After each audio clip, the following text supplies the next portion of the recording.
Feudal Japan, a time and place washed out with myth, tradition, bloodshed.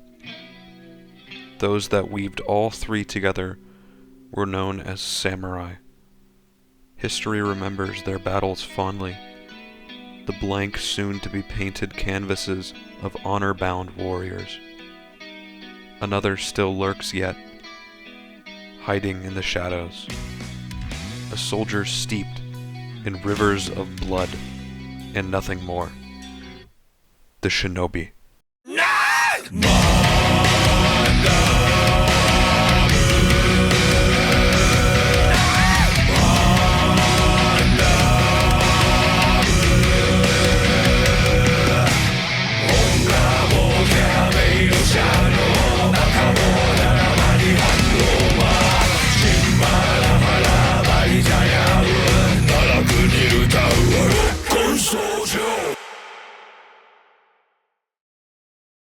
In 2009, a small Japanese game studio by the name of From Software released the third-person action game Demon's Souls for the PlayStation 3.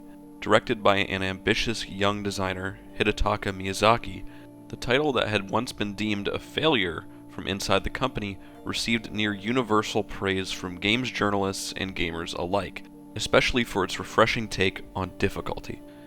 No doubt, most of you have heard this origin story before. The humble beginnings of one of the greatest game designers in history, turning his studio into a multi-award-winning art house.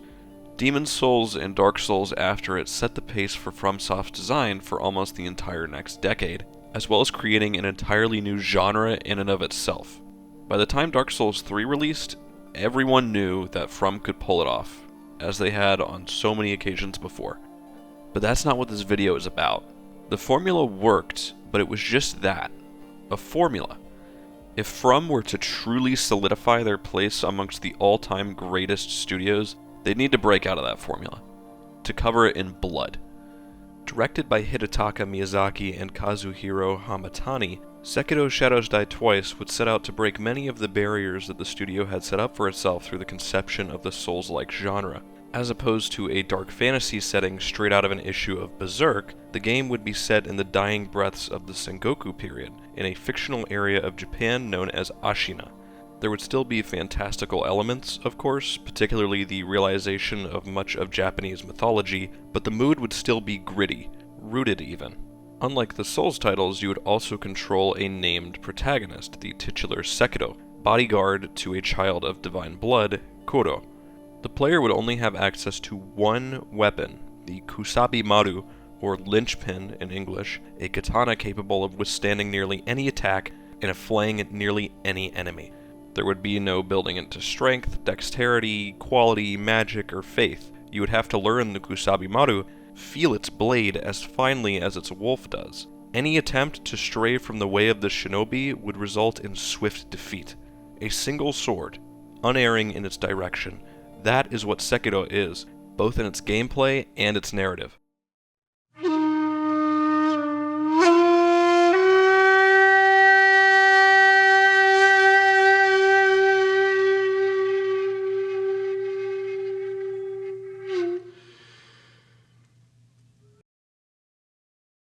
Sekiro begins with Wolf waking up at the bottom of a well, a letter at his feet dropped by an unnamed woman above. Clutching the note, Wolf learns that Kuro is being held captive by Genichiro Ashina, a great swordsman brazenly loyal to his land. Wolf escapes from the well, traveling through the shadows, arriving in Kuro's temporary prison. As a gift, Kuro bestows upon Wolf a katana of his family's lineage, along with a whistle to blow upon arriving at a hidden path nearby, a signal of safe passage. Stumbling into a field of flowing silver grass, Genichiro is waiting, challenging Wolf to a duel. Win or lose, he always manages to get the upper hand, sending Wolf's arm flying with one swipe of his blade. Once again, he steals Kuro away, leaving Wolf for dead. Our protagonist comes to in a humble hut, lying just a few steps away from a similarly one-armed old man. He becomes known as the Sculptor, a mysterious figure stuck endlessly crafting imperfect statues of the Buddha. Regardless, it seems therapeutic for him, and out of kindness, he delivers a gift to Sekiro, a prosthetic arm meticulously made to endure inhuman impacts, as well as be modularly augmented and reassembled. With this newfound weapon, along with the support of new allies in the sculptor and the Dr. Emma, the woman from the well, Wolf sets out once again on his mission. Genichiro must be found, his motive learned, and his grand plan brought to an end. While I won't be discussing further spoilers, I must discuss how vital this narrative is to Sekiro's success, as not doing so would be doing a disservice to the writers and designers behind it. Like its predecessors, Sekiro's story is one of defeat, perseverance, and triumph. The player character has all of the available tools to overcome any obstacle set before them, yet you, the player, lack the discipline, skill, and motivation to topple any of it at first. Just like Wolf, you're without crucial information, without a concrete reason in front of you to accomplish what you are setting out to do, yet you fight anyway. Through loss, through trial and error, you will gain those tools which you lack, and just like Wolf, you will get up and fight again. There's been a lot of discussion in spaces surrounding the genre as of late pertaining to depression, particularly with how Souls games can aid significantly in dampening feelings of it. There have been much more in-depth videos made about this, which I encourage you to go seek out, as they're excellent. But in short, the experience of gradual improvement at a skill combined with the genuine feeling of overcoming a once impossible seeming task on your own create an overwhelming sense of euphoria. I, for one, can attest to this. Games like Dark Souls 3 and Sekiro have both helped me ground myself in times when I wasn't sure of the future, allowed for me to breathe and focus completely on a single thing of absurd personal value. It might just seem like a game from the outside looking in, but when you're fighting it head-on, proving to yourself that you can means so much more than typed words on a digital script can describe. That's not to ignore the technical side of things. No, not at all.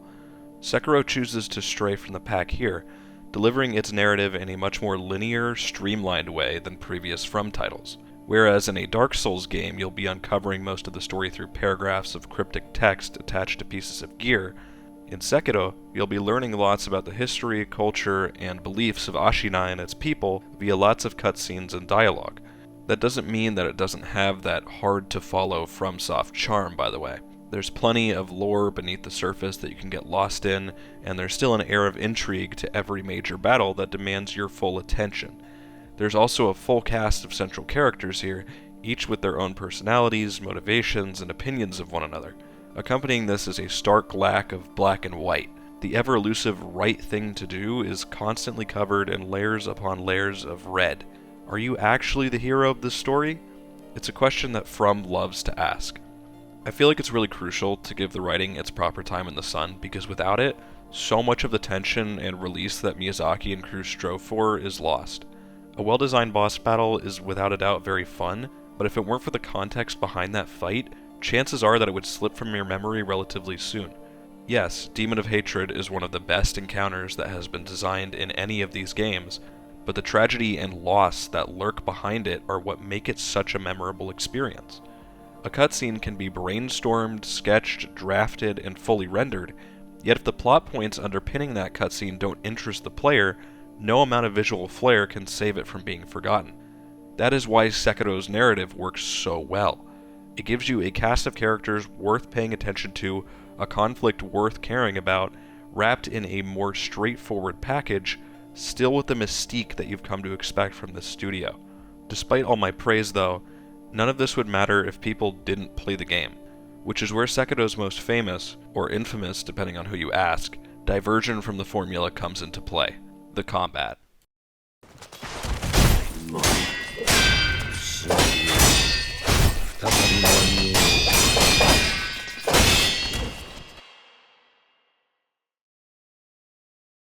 Often likened to a rhythm game, Sekiro's combat loop subverts the standards set by its older siblings in several different ways. On a fundamental mechanical level, enemies in Sekiro differ by having two separate health pools. Vitality is represented by the tiny red bar you see in the upper left-hand corner of the screen, while posture is the large yellow bar you see smack dab in the top center. If you know even the most basic aspects of UI design, this is a pretty big tell. Vitality isn't the main factor in dispelling Wolf's foes like it is in previous Souls titles. To understand how vitality works, you first have to understand posture. Posture is built up by pressuring your opponents. Attacking, parrying, and countering unblockable attacks will quickly break your enemy's posture, opening them up to a flashy death blow attack. If you back away to breathe, the posture bar will rapidly decrease at a much faster rate, effectively forcing the player to always be toe-to-toe with whatever they're fighting. Vitality damage is dealt at a much slower rate than posture is, and can't be recommended as a viable way of dealing with threats. It's only dealt through landing attacks on flesh, and only affects the pace at which posture deteriorates. Usually, you'll aim to inflict a decent amount of vitality damage against tougher targets in order to make sure your posture damage is stickier, but it will practically never be your win condition. The posture-vitality relationship goes both ways as well. Wolf has his own vitality and posture bars, which roles are effectively reversed. You have your trusty limited-use healing gourd, which can be used to heal your vitality, but you'll always die from your vitality being reduced to 0. Posture will factor in from time to time though if you aren't parrying effectively, opening Wolf up to massive posture break attacks. So how do you actually engage with these two health pools? In what way other than your trusty katana, of course. While Wolf still has a dodge up his sleeve, it isn't too useful, most of the time only seeing used to avoid grabs. The usual defensive option of a roll has been swapped out for that legendary parry you've probably seen so much of these past 4 years. In my last video, my Remnant 2 review, which you should really go watch by the way, I talked a bit about frame data in Souls games and how complex it can be to make them, especially with so many different weapon types. In Sekiro, it's rather simple. When the left bumper is slammed, Wolf will raise the Kusabi Maru in a blocking stance. When blocking, you'll deal no posture damage and gain a significant amount yourself, while also being rendered vulnerable to a posture break. This is, in literally every circumstance, suboptimal. What you want to aim for instead is a parry. If the player initiates a block within 30 frames, that's a half second if you didn't know that, of an attack landing, that attack will be parried, resulting in a sharp ting and a flurry of sparks erupting from the blade clashing with whatever hit it. Upon a parry landing, it will send most enemies reeling, open to a counterattack, as well as dealing a large amount of posture while inflicting barely any to yourself. Another key point is that Wolf is immune to posture breaks when hitting a parry, effectively rendering him immortal if he were to perfectly execute this maneuver every time. If you've never played or seen Sekiro and you're a nasty little gremlin, you might be forming a devious, game-breaking plan. Block spamming. Theoretically, if the parry window is 30 frames, and humans can input commands at a much faster rate, then this game is super easy. No. FromSoft's developers are actually really smart and clever, although I do applaud your attempts at tomfoolery. Whenever the block function is released, the frame window for a parry is reduced, meaning that if you spam block and keep raising your sword up like it's a flopping fish, you'll only manage to get off normal blocks, or even worse, actually get hit. It also just looks really lame, which is entirely antithetical to the experience. So no, sorry, you can't cheese the game. But why would you want to anyway? Being rushed by a bloodthirsty warrior as they unleash blow upon blow after you, and you remaining steadfast, unfazed, is one of the most exhilarating feelings that you can experience in gaming, period. It's not all just parries and swipes though. Thrown into the mix to keep you on your toes are perilous attacks, denoted by a sudden warning noise and the red danger kanji over your opponent's head. These come in 3 equally pants-soiling varieties: the grab, the sweep, and the thrust. Grabs are truly unblockable. Your best move when you see one coming at you is to just try dodging out of the way. These are very limited, given to just the right amount of enemies to make sure that you are aware of them and respect their power. Sweeps can be leapt over with the new dedicated jump button, then followed up with a quick kick to the enemy's head for some bonus posture. By far the most satisfying to reverse are thrusts, which can be punished with a technique referred to as the Makiri counter. By dashing into a thrust as it's about to land, Wolf will furiously stomp on the approaching weapon, dragging the user down with it and applying a huge amount of posture. Although the fact that you're about to be perilous is telegraphed to the player, what exactly the perilous is will be unknown for a brief moment. This forces tense scenarios in which the player must pay close attention to an enemy's movements to properly deal with their assault, and when the player succeeds, the mental and actual reward is immense. Some of the most difficult fights in the game will feature quick parryables mixed in with slow parryables, interspersed with all kinds of perilous attacks, creating a sort of dance that's equal part beautiful as it is deadly. The secret sauce underpinning all of this, though, is hidden within enemy behaviors and movesets, the result of some fantastic enemy design crossing over with such an inventive core battle system. In most video game combat systems, the player is given access to a variety of different weapons and/or skills that allow them to engage combatants at different ranges. You've got your close range options, your long range options, and everything in between. In order to create interesting enemies, game designers will usually make them specialize in one or two of these ranges. This forces the player to exploit enemy weaknesses or get out of their comfort zone to fight an enemy on their own turf, a sort of skill check. In Sekiro, you don't have access to multiple weapon types. Aside from a few consumable abilities that only keep your opponents at bay, you just have your katana. Enemies, however, still have their full movesets and weapon options to use against you with no honor code to adhere to. If you're facing off against someone with a gun, or a cannon, or a whip hook, staying at a distance literally does nothing for you because you can't engage with them. However, if you pressure that target, if you run up to them and begin a relentless assault with your blade, not only will you be dealing posture, but you'll also be significantly limiting their moveset. This is true for practically every enemy in the game. If you shuffle around them, do a weird scared dance at an awkward mid-range, they'll be able to abuse their entire kit, inherently making the fight more difficult to approach. If you control the pace though, if you put them on the back foot, you can start to read them like a book. A particularly famous example of this is with Genichiro, who wields both a blade and a bow. His bow attacks are powerful, coming out in only a few frames and can put the player into a panic of blocking too rapidly. Staying at a distance from him throughout the fight, he'll be able to shoot arrows at you constantly, which can't be turned against his posture and only puts you at a disadvantage. Keeping close to him though, he'll attempt to create distance with a backdash, pulling out his bow in the process, leaving him open to a vitality hit. He'll also almost always reply to your sword swings with a single or double swing of his own, which is very easy to predict and can be converted into your own swing. Enough pressure and he'll eventually be forced into a jump attack, which he'll follow up with a perilous attack, guaranteed. By paying attention to whether it's a sweep or a thrust, this moment can be converted into even more huge damage. Get into enough of a rhythm, memorize his strategy to a T, and a fight that once seemed incredibly daunting can be made to look like this.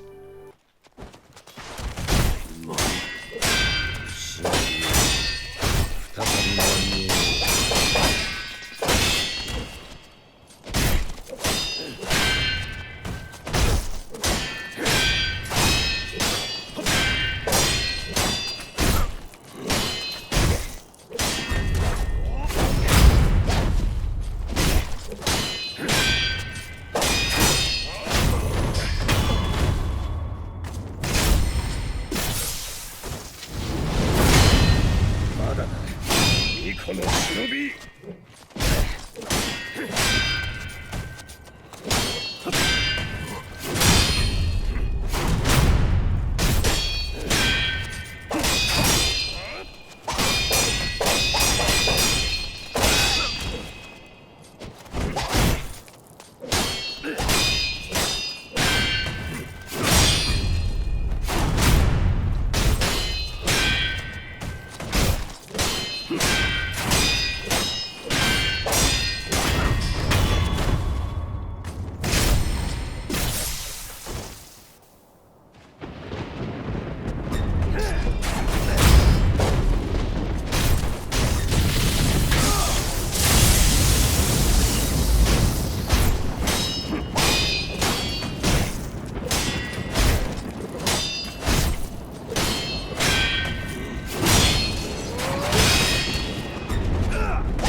With essentially every tricky enemy and boss fight, you'll find yourself repeating this satisfying loop of approaching it with fear, taking a moment to breathe and form a game plan, and then executing on this with great ferocity.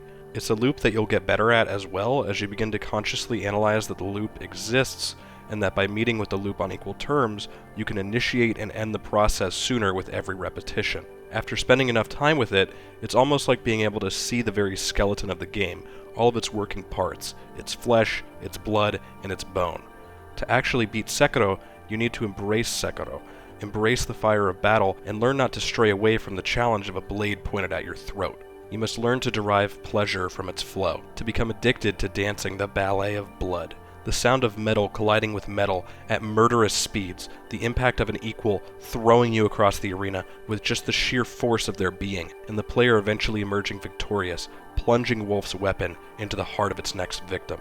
While it can certainly be likened to a rhythm game, doing so ignores so much of its depth that comes from your positioning, from your knowledge of randomized attack patterns, from the sweat on your brow when you and a boss are down to your last bursts of energy. There has simply never been a combat system more exhilarating, more addicting, or more human in a third-person action game ever. I will simply never forget upwards of half of the hallmark fights in Sekiro, as they truly felt like I was accomplishing something real. Something of that level can only be accomplished when storytelling, gameplay, and sound design are firing on all cylinders.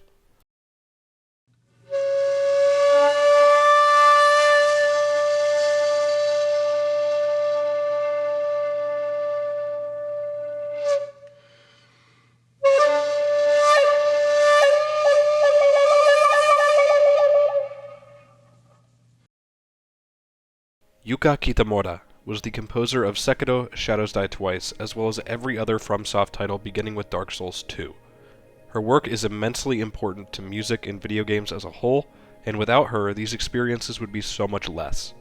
Unfortunately, on August 1st, 2023, Kitamura left the studio to pursue a freelance career, which I wish her the best of luck on. Even more unfortunately, to avoid an inevitable copyright claim from the suits at Bandai Namco, I won't be playing any of her music in this video, although I do highly encourage viewers to actively seek it out, as I'll be including a link to Sekiro's OST in the description. Still, in spite of these inconveniences, I wanted to talk in depth about the game's soundscape, as it is both absolutely stunning and yet often underappreciated in online discussions. Topics like gameplay and difficulty seem to eat up most of people's time and energy, while the more subtle elements, like sound design, are often forgotten about. It's important to appreciate excellence in sound design, as so many masterpieces wouldn't be anywhere near the same without it. I'd also just like to use this section to honor Miss Kitamura, whose work has left a permanent positive imprint on my life.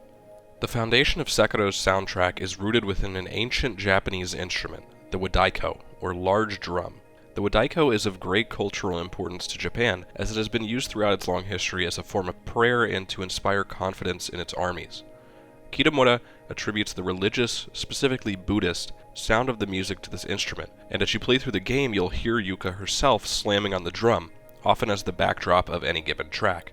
The drum is versatile, as Kitamura can create two entirely tonally different songs simply by making small adjustments in the pace and strength with which the instrument is hit. In boss themes, you'll hear the wadaiko adopt either a marching rhythm or a more frenzied beatdown style, indicating danger to the player. In slower themes, you might hear the wadaiko pounded only a few times throughout the entire track, as a way to ground the player, almost as if Kitamura wants to keep you in a perpetual state of near dreaming. That's exactly what it is, to be quite frank. A reminder that you are mortal, that you are alive. It's why Sekiro's boss themes can instill such fear in players, why its calmer cuts feature such sparse usage of the wadaiko, and why the game very rarely offers the player a chance of true tranquility. Obviously, there's way more than just the Japanese large drum, as Kitamura has years of experience with a broad range of instruments, which helps to give the soundtrack a range of its own.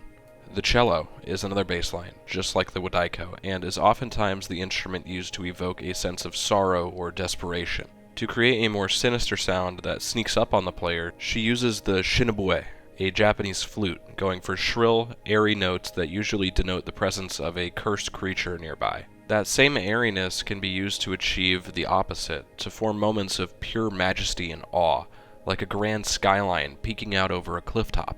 If she wants a more melancholy, downtrodden sound, she'll pull out the violin, going for longer, lower chords that hang in the listener's consciousness.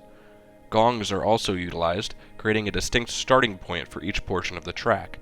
Possibly my favorite instrument isn't typically thought of as one in the traditional sense, the human voice. Kitamura is quite famous for using her own vocals during production, like on the Dark Souls 3 soundtrack, And while she is also present here, she decided to take a new approach with Sekiro, frequently inserting male vocals instead.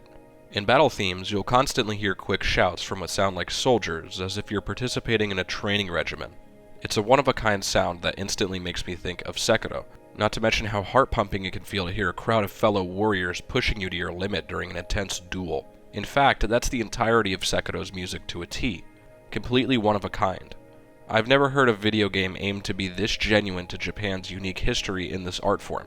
Such a commitment to the country's culture does wonders for transporting the player to feudal Japan, resulting in some of the most immersive gameplay FromSoft has ever created. Thank you, Yuka Kitamura.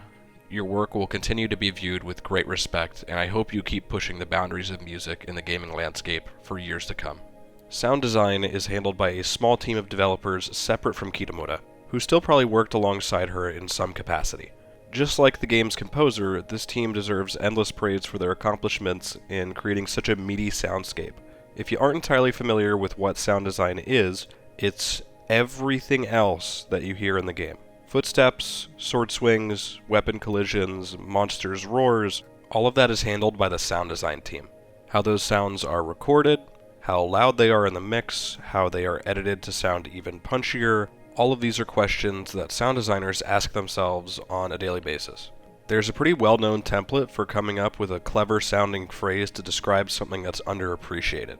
You notice bad blank, and you don't notice good blank. Throw sound design in there like it's a Mad Lib, and I begin to sound pretty smart, right?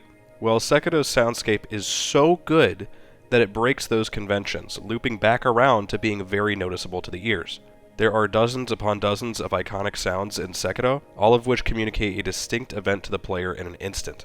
The parry rings out across the entire play space, signaling that the player is getting their timing right, and to keep up their current pace. In an opposite manner, the block is decidedly dull, as if the game is telling the player to pay more attention, to hunt down that honed parry clang. Making contact with your enemy's skin results in a violent ripping sound, indicating that the player just landed a blow to the other's vitality to keep pushing their advantage. Perilous attacks are preceded by a frightening sting, quickly communicating the immediacy of the situation. Easily my favorite sounds, though, are the death blows, boss death blows in particular.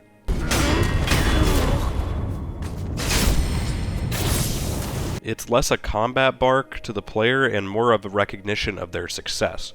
A full-course auditory and visual meal of Wolf brutalizing his foe, plunging his sword into them repeatedly, swinging his body around in impossibly acrobatic ways. I'm not sure exactly how the sound design team was able to record such visceral attacks for the Kusabimaru to inflict, and I'm not sure if I really want to know either. Sekiro's beautiful score, merged with the brilliant urgency of its sound design, create what is, in my eyes, the single best sounding game of all time. It constantly manages to hit this sweet spot between a realistic life-or-death situation and a dramatized samurai flick. Its over-the-top katana clashes subtly mixed in with the pitter-patter of Wolf's footsteps as he rushes in for the killing blow. All the while, a gorgeous musical arrangement is being blasted through your headset. A collection of drums and flutes and cellos reminding you of the narrative consequences of this battle.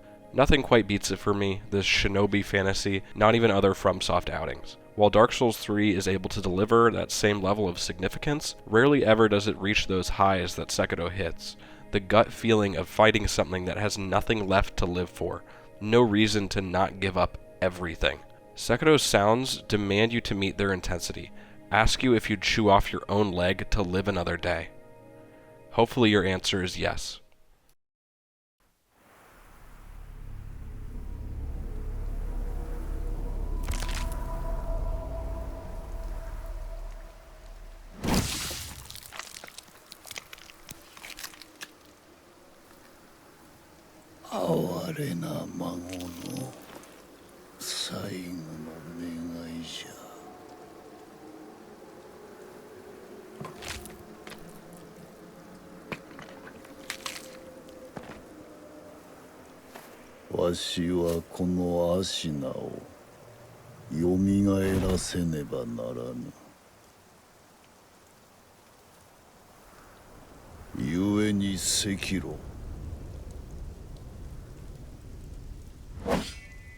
主を切るぞ。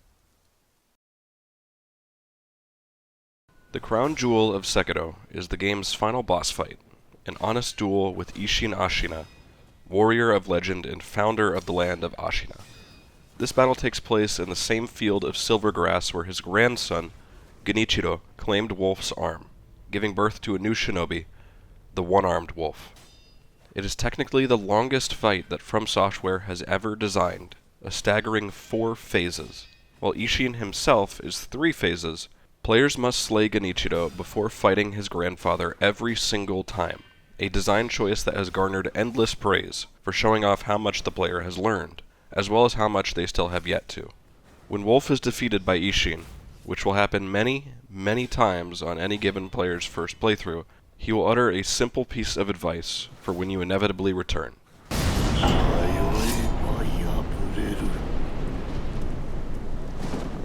A master swordsman, Isshin does not falter, and will practically push every advantage you give him, no matter how small.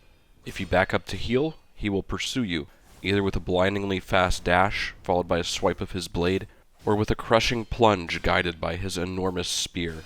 If you hover in an awkward stance, too terrified to initiate, he'll recover his posture in a comically short amount of time, before continuing to bring the fight to you with unpredictable sword-spear mix-ups sure to break your own.